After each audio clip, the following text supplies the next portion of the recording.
పర్వతాలు ఏలినాడు ఏమన్నాడు తల్లి లోకాల శంకర పర్వతాలు ఏలి కోరనా కళ్ళ ఏలినాడు 12 ఏళ్ళ పిల్లగాడు అయినాడు లోకాల శంకరుని వేడికి శివపురిపట్నం ఏడు శివుడు గంగమయ్య వేడికి అక్కడ మల్లయ్య ఇక్కడ కాదు అక్కడ కాదు కంచి వేరుపట్నం ఏడు రోడ్డు కంచి వరదరాజు భార్య భూపల్లా సీతమ్మ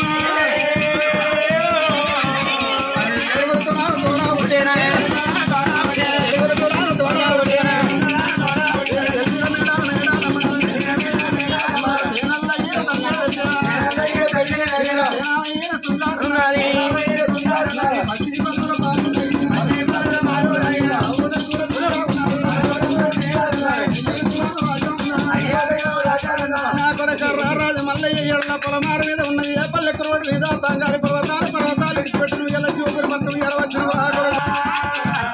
శివపురిపట్నం నుంచి నా కొడుకు మల్లయ్య కంచి వేరుపట్నం గాడ చెప్పుదా కొడుక అక్కడ నీకు భార్య తగ్గున్నాడు అన్నమాట భగవంతు వస్తారని అత్తరానొక్కడే పోనొక్కడే ముక్కను ఎడగాల పంజం మీద బాలకల దూరం మీద 10 ఏళ్ల పిల్లలు ఓడించుకొని మంగళగత్త మాల వీధికి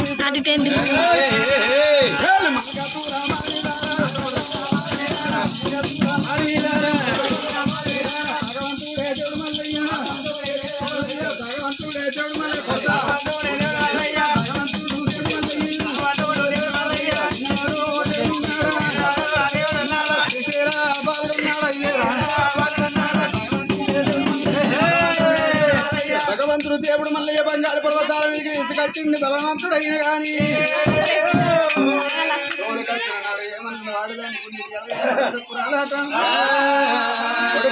రాజు మల్లయ్య కంచి వేరుపట్నం ఎల్లటోడు కంచి వరదరాజులు పల్లెగన్న బిడ్డ భూపల్ల చిత్తమ్మ గరబార పుట్టిండు ఎడగురు కొడుకులు పౌడపు తీగ నడువులు అందుతున్నాయి అమ్మవారు బలిగల్ల పిల్లకైనా రాజు మల్లయ్య వేసుకోమంటే పడశాల పంచి మీద ఓడించుకున్నాడు బంగారు పర్వతాల మీదకి ఎచ్చిండు రాజు మల్లయ్య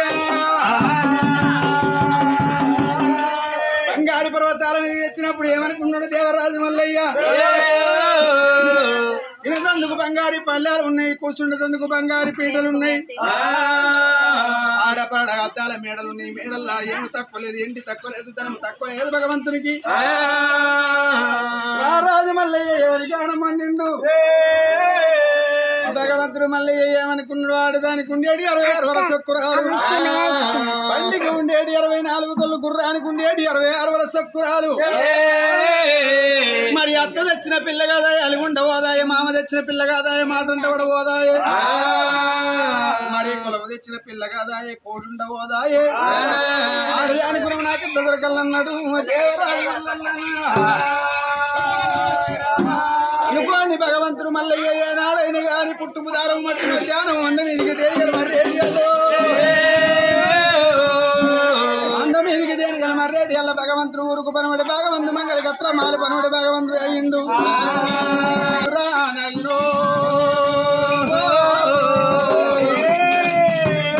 అంగారి పర్వతాల మీద కూర్చున్నారు రాజు మల్లయ్య అరగంట సేపు ఏమనుకున్నాడు దేవరాజు మల్లయ్య మరి ఆడదానికి 66 వరస కురాలు నేను ఎంకులాడాలంటే ఆడదాని గుణం నాకు దొరకాలంటే నేను మారువట్టి మారువేషం కట్టాలన్నాడు అనుకోని భగవంతుడు మల్లయ్య తన